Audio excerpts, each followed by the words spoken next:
What's up everyone, it's Q from Retro Q Gaming, and this video is going to have two parts. So there's going to be the whole official announcement / details part of it at the start, which I'm going to do first, and then I'm going to get into the second part of it, which is how I feel and my opinions on the details.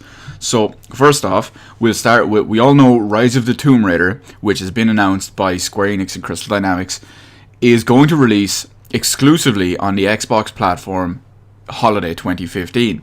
Now, that Holiday 2015 has been announced to be November 10th, 2015 on Xbox 360 and Xbox One. We all know that already. And as Phil Spencer, the big boss of Xbox, as he confirmed already that it would be a timed exclusive. So it will be coming to other stuff like PC and PlayStation consoles eventually. Now, there was no details on that at all, and until today.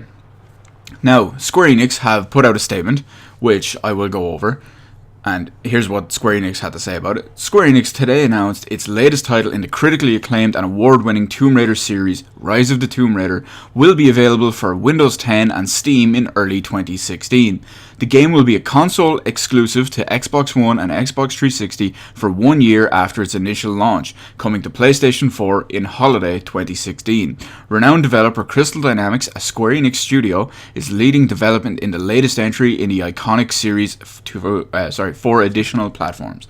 So basically, they have confirmed that it's going to release on November 10th on Xbox 360 and Xbox One, and it's going to release on Windows 10.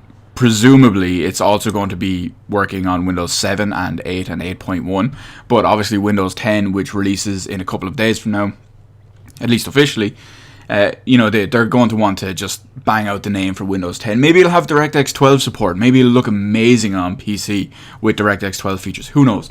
And it will also be coming to Steam in early 2016.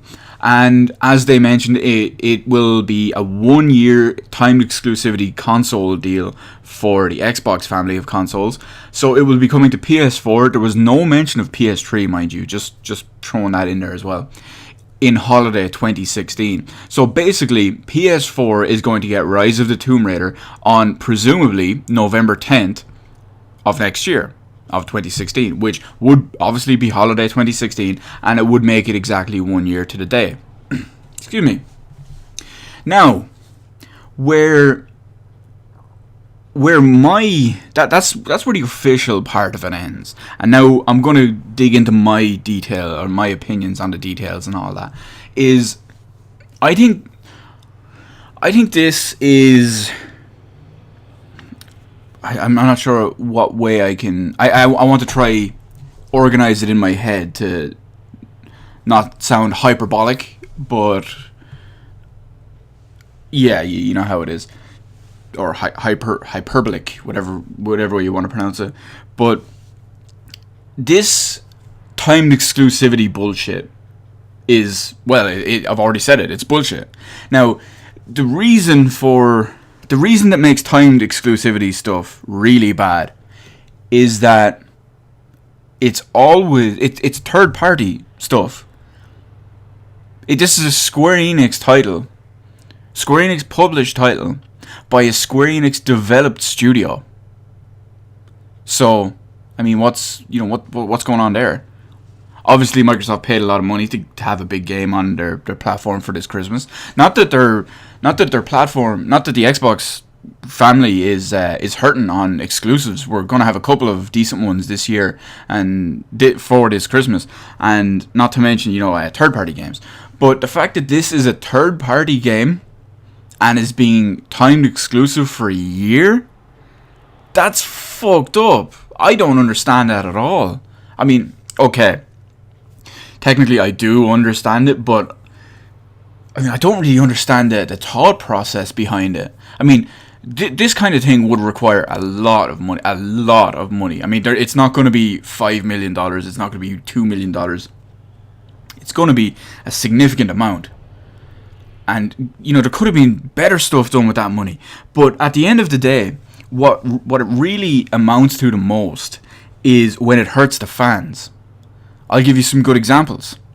I personally attend many forums, and I always see Sony fanboys and Microsoft fanboys And it's usually between the two of them. They're obviously Nintendo fanboys doing other stuff and PC fanboys doing other stuff. But it's usually the Sony and Microsoft ones that have the biggest back and forth. Especially when it comes to timed exclusive third-party DLC. For example, I noticed a lot. I mean, there are literally hundreds of people that I have personally, counteracted on this matter. It would be the same people. These people would slate and lambast Microsoft for having the Call of Duty exclusive DLC stuff for so many years. And these people who would slate Microsoft for it, they would be the exact same people praising PlayStation for having the not the Call of Duty DLC, the Battlefield DLC. And then I would obviously copy and paste their post back to them and say, hey, look, you're a hypocrite. And they'd say, oh no, it's different. And then, these are the same people that praised Sony for jumping on the new Call of Duty DLC partnership with Activision. And of course, obviously it's the same thing as before, and I copy and pasted them, calling them hypocrites. I'm not some sort of troll here, by the way. I mean, this calling someone out on something like that feels like a genuine point to be made. I'm not jumping at him, calling him a fucking retard that should go kill himself or anything like that. I'm using it as I do it in a constructive, smart way. So that's only DLC. I mean, that's timed exclusive DLC. Now, things that make it even worse is I'm not even going to touch pre-order DLC, but that's timed exclusive DLC, which Sony has in droves as well for their games. Now, one thing that Sony goes above and beyond in that way as well. Now, this isn't a video bashing Sony. This isn't a video bashing Microsoft. It's not a video bashing Square Enix. I'm using it as examples. Sony lately, especially with towards the end of the PlayStation era, towards the end of the PlayStation 3 era, and pretty much throughout the entire PS4 era, is they go out of their way to get either completely fully PlayStation exclusive DLC or PlayStation exclusive add-on content, or timed exclusive, like we have, like we've mentioned before, PS3 and PS4 DLC exclusive. Off the top of my head, Watch Dogs and pretty much every Assassin's Creed game lately has all that kind of stuff. We have another one is Batman. Batman Arkham Knight has the Scarecrow DLC, which I'm pretty sure is like 6. That might not even be timed exclusive. That might just be full exclusive. I'm not sure. Destiny has content that is 1 year exclusive. It has on every base game and DLC.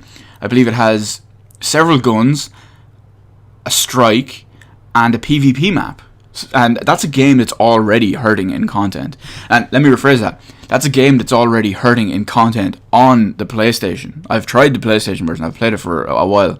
And with the additional PlayStation exclusive content, it's still hurting on content. So imagine how the Xbox One users feel when they're paying the same amount and getting less for it. So, I mean, that shows that right there.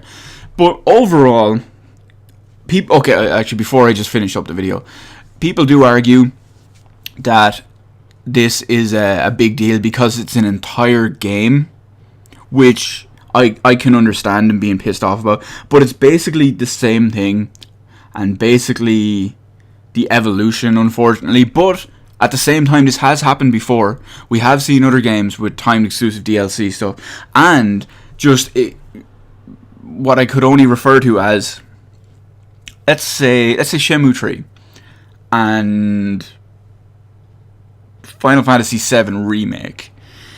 Those are currently only slated. Shenmue 3 is definitely slated for PS4 and PC only. Now, Final Fantasy VII, chances are we're only going to see on PS4 and PC. That last one is obviously just a guess. But that's a good example.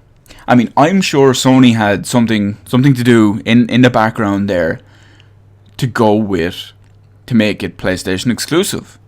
Or PlayStation exclusive on consoles, I should say.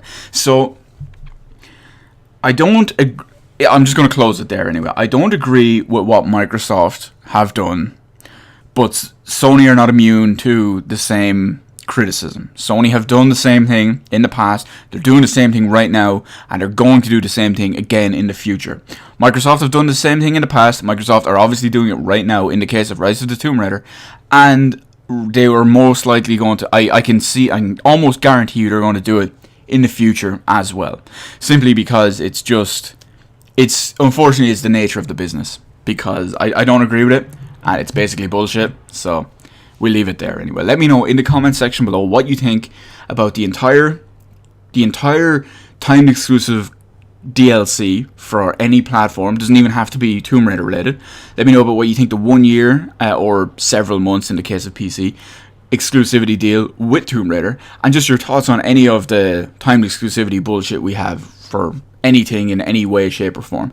Let me know all that in the comment section below. Hit the like button, hit the subscribe button. You can follow me on Twitter, details in the description below. Thank you for watching, and I will see you on the rest of the videos in my channel.